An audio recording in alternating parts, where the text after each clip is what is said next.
चुप रहो कविता, मुँह बंद रखो अपना, मुझे कोई जांच नहीं करवाना है, तुमको जो ठीक लगे तुम करो। विकास ने गुस्से से कहा, लेकिन आप जानते हैं मेरी रिपोर्ट्स बिल्कुल सही है। कई सालों से मैं बांझ होने का ताना सुन रही हूँ। 8 साल हो रहे हैं हमारी शादी को। शादी से पहले हमने ये वादा किया था कि एक दूसरे का साथ हर हाल में देंगे। हम मेरे और आपके परिवार के खिलाफ जाकर हमने ये शादी की। बहुत ज़्यादा प्यार करती हूँ मैं आपसे। आप सिर्फ एक बार चल कर जाँच करवा ले। मुझ पर विश्वास रखिए। जांच में जो भी होगा मैं कभी आपका साथ नहीं छोड़ूंगी। कविता की आंखें आंसुओं से भर आई थी। ठीक है, आज शाम को हम चलेंगे। विकास ने हाँ करते हुए सर हिलाया। कविता ने उसे गले लगा लिया। आज से 10 साल पहले दोनों एक दूसरे से मिले थे। पहले ही नज़र में विकास को कविता पसंद आ गई थी, पर कविता की तरफ से ऐसा कुछ नहीं था। पर विकास कविता को बहुत ज़्यादा पसंद करता था, इसलिए उसने हार नहीं मानी। उसने बेझिझक अपने दिल की बात कविता को बता दी। लेकिन सबसे बड़ी चुनौती ये थी कि कविता और विकास की जाति अलग अलग थी। कविता के परिवार वाले बड़े रूढ़िवादी विचारधारा वाले थे। कविता को पता था वो नहीं मानेंगे, इसलिए कविता ने विकास को न में जवाब दे दिया। उस दिन से विकास ने अपने आप को एक कमरे में बंद कर लिया। लेकिन जब कविता उसके दोस्तों से पता चला कि उसने अपना हाल दीवानों जैसा बना लिया है, न कुछ खा रहा है न पी रहा है, घर वाले भी परेशान हैं। कविता किसी तरह विकास से मिली तो उसकी हालत देखकर स्तंभ रह गई थी। उसे यकीन नहीं हो रहा था कि कोई उसे इस हद तक प्यार कर सकता है। कविता का दिल भी आखिर पिघल ही गया। फिर उन दोनों ने 1 साल तक घर वालों को मनाने की बहुत कोशिश की, पर कुछ हल नहीं निकला। तब आखिर में हार कर दोनों ने कोर्ट मैरिज कर ली। देखो कविता, शादी से पहले तुम नौकरी करती थी, वो ठीक है, पर हमारे घर की बहुएं बाहर काम नहीं करती। जो तुमने अपने मायके में सीखा है वो ठीक है, पर आज के बाद तुम्हें इस घर की परंपरा के हिसाब से चलना पड़ेगा। सास ने कविता को घर में आते ही अपना निर्णय सुना लिया। कुछ ही दिनों में पढ़ी लिखी कविता के सारे पर कतर दिए गए। हर काम को लेकर उस पर बंधन था, पर विकास का प्यार था जिसके आगे ये कुछ भी नहीं था। विकास की बाहों में आते ही उसकी सारी मुसीबतें, सारा दर्द कम हो जाता। समय के साथ साथ कविता ने अपने आप को परिवार के सांचे में ढाल लिया। शिकायत करना तो उसने जैसे सीखा ही ना था। शादी को 5 साल हो गए थे। अब धीरे धीरे कविता पर घर वाले बच्चे के लिए दबाव डालने लगे। हमने तो आते ही 4 साल में 3 बच्चे जन्म दिए। हमारी बड़ी बहू को देखो, शादी के अगले ही साल मुन्ना हमारे गोद में आ गया था। पर ये पढ़े लिखे लोग हैं, इनके तो चोचले ही ज़्यादा होते हैं। सासू माँ पड़ोस में रहने वाली गुप्ताइन चाची को कह रही थी। कविता को आते देख उनकी आवाज़ की टोन थोड़ा ऊंचा हो गया। ऐसा नहीं था कि उन दोनों को बच्चा नहीं चाहिए था, पर कविता भी क्या करती। धीरे धीरे ये सवाल कविता के गले की फांस बन गई थी। कविता का आना जाना मुश्किल हो गया। हर किसी का एक ही सवाल था कि खुशखबरी कब सुना रही हो। माँ जी का ताना, बहू क्या मेरे मरने के बाद खुशखबरी सुनाएगी। अड़ोस पड़ोस सब जगह चर्चा का केंद्र वही होती। देखते ही देखते 6 साल बीत गए। कविता को लग रहा था मानो उसका जीवन दुश्वार हो गया है।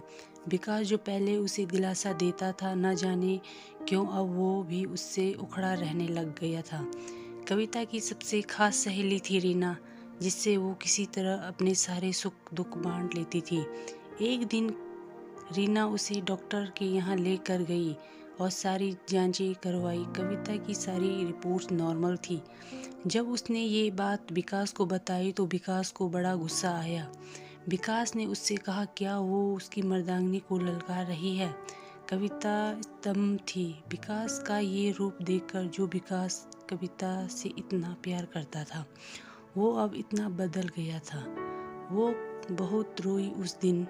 कुछ दिन बाद जब विकास सामान्य हुआ तो उसने बड़े प्यार से उसे समझाया। तब जाकर विकास राजी हुआ। उसी दिन शाम को डॉक्टर के पास जांच करवा कर आए। अगले दिन रिपोर्ट्स आ गई थी। कविता का शक सही साबित हुआ। कमी विकास में ही थी, पर जब से रिपोर्ट आई विकास का व्यवहार और बदलने लगा। वह कविता से नज़रें चुराने लगा। कविता ने कहा, विकास, आज के ज़माने में सब संभव है।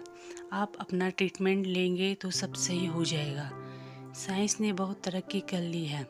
कविता ने विकास को समझाने की बहुत कोशिश की। डॉक्टर ने कविता को विकास के लिए दवा भी दी थी, पर विकास अपनी मर्जी ही करता रहता। दवाइयों को इधर उधर फेंक देता। घर वालों का दबाव कविता पर और बढ़ने लगा। कविता जानती थी कि कमी उसमें नहीं, फिर भी वो विकास से बहुत प्यार करती थी, इसलिए किसी को कुछ नहीं बोलती। उसके अपने घर वालों ने तो कब से ही उससे दूरी बना ली थी। विकास के अलावा उसका कोई भी नहीं था। विकास, दुनिया में बहुत से लोग हैं जो माँ बाप नहीं बन पाते हैं। अगर आप हाँ कहे तो हम बच्चा गोद ले लेते हैं। कम से कम इसी बहाने हमें माँ बाप कहने वाला कोई तो आएगा। कविता ने विकास के कंधे पर हाथ रखकर कहा, तो क्या तू पूरी दुनिया को बताना चाहती है कि तेरा पति इस लायक नहीं कि तुझे बच्चा दे सके? जग हंसाई करवाना चाहती है मेरी? खबरदार, आज के बाद किसी डॉक्टर के यहाँ गई तो। विकास ने उसका हाथ झटके से हटाया और आंखें दिखाते हुए उसे बोला। कविता की आंखें भर आई। उसने विकास का ऐसा रूप आज पहली बार देखा। वो पूरी तरह से विकास पर निर्भर थी। उसके पास ऐसा कोई साधन नहीं था जिससे वो कोई ट्रीटमेंट भी ले पाती। विकास उससे और दूर दूर रहने लगा। परिवार वाले भी उससे दूर थे।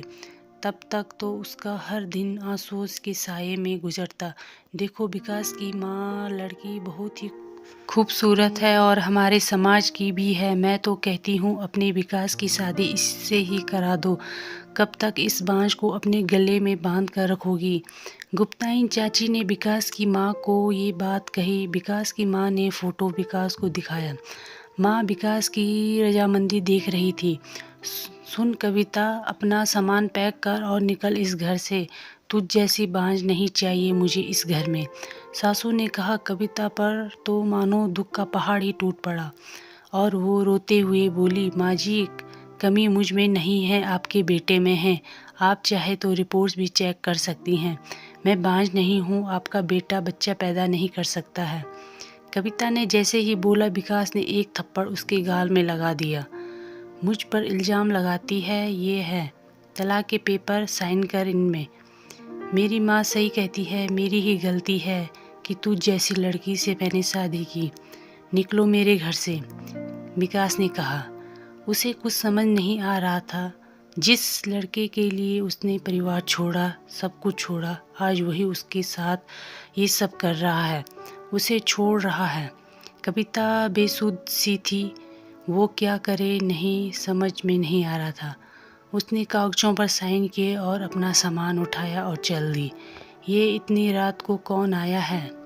दरवाजे पर दस्तक सुनकर रीना चौंक गई। कविता, तुम? कविता को इस हालत में देखकर रीना चौंक गई। कविता फुट फुट कर रोने लगी। रीना ने कविता को संभाला, उसका ख्याल रखा। अब कविता के पास ये विकल्प था कि वो आत्मनिर्भर बने। रीना ने अपनी कंपनी में कविता की नौकरी लगवा दी। उसने खुद को संभाला और खूब मेहनत की। कंपनी में अच्छी पोस्ट प्राप्त की। यहाँ उसकी मुलाकात हुई समीर से। एक टूटे हुए दिल को जोड़ना बहुत ही मुश्किल होता है, पर समीर के प्यार ने उसके हर घावों को मरहम लगा दिया था और कुछ दिनों बाद दोनों ने शादी कर ली। आज समीर के साथ उसकी शादी की पहली सालगिरह थी। साथ ही एक ऐसी खुशी भी थी जिसका इंतज़ार कविता बरसों से कर रही थी। उधर विकास की शादी उस लड़की से हो गई, लेकिन कुछ ही दिनों में वो भी छोड़कर चली गई और साथ में चली गई। विकास शराब में डूबने लगा। उसकी नौकरी भी चली गई। विकास की सच्चाई से अब सब लोग वाकिफ हो चुके थे। जितना बुरा उसने कविता के साथ किया, उन्हीं कर्मों का फल आज वो भुगत रहा था। विकास के दरवाजे की घंटी बजी। विकास बरामदे की तरफ आया। उसकी माँ ने दरवाज़ा खोला। सामने कविता खड़ी थी। माँ जी, याद है आपने कहा था कि मेरे जीते जी मुझे खुशखबरी सुना देना। ये मेरी गोद भराई की रस्म का कार्ड है। आप ज़रूर आइएगा मुझे आशीर्वाद देने। कविता ने उसकी आंखों में आंखें डालकर कहा। विकास को लग रहा था कि काश वो इसी धरती में गड़ जाए। उसकी किस्मत नहीं थी कि वो कविता से नज़र भी मिला सके। कविता ने अपने आंसू पोंछे और जल्दी समीर के साथ इस नए सफ़र की दोस्तों, हमारे समाज की विडंबना है कि उंगली सिर्फ औरत पर ही उठती है। जिस औरत को बच्चा नहीं होता उसे ही बांझ का ताना दिया जाता है, पर मर्द को कुछ नहीं बोला जाता। औरतें बर्दाश्त करती रहती है क्योंकि वो खुद को कमज़ोर समझती है। दोस्तों, कितनी भी कठिन परिस्थितियाँ क्यों ना हो, कभी हार मत मानिएगा। माना ज़िंदगी आसान नहीं, पर ज़िंदगी आपको दूसरा मौका ज़रूर देगी जब आप स्वयं अपने लिए दूसरा मौका चुनेगी। Thank you.